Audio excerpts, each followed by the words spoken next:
அவசியத்தை உணர்ந்த காரணத்தினால்தான் நஞ்சு கொடுக்கப்படும் நேரம் வரை கிரேக்க நாட்டு கவிதைகளை படித்துக் கொண்டும் கேட்டுக்கொண்டும் இருந்தான் சாக்ரட்டிஸ்.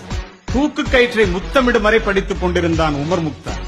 தூக்கு மேடைக்கு அழைத்துச் செல்லும் வரை படித்துக் கொண்டிருந்தான் பகத்சிங். படுக்கின்ற இடம் கூட படிப்பகத்திற்கு அருகாமையில் கேட்டார் அண்ணல் அம்பேத்கர்.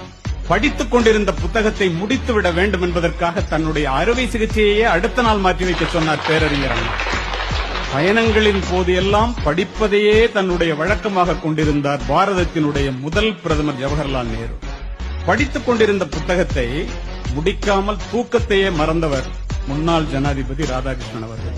படிப்பால் மட்டுமே பாரதத்தை பாராள வைக்க முடியும் என்று படித்து சொன்ன திரு APJ அப்துல் கலாம் 35 ஆண்டுகள் நூலகத்திலே மூழ்கி மூலதனம் என்னும் வேதாந்தத்தை கண்டுபிடித்தான். இன்று வரை கம்யூனிஸ்டுகளுடைய பைபிளாக போற்றப்படுகிறது கார்ல் மார்க்ஸ்.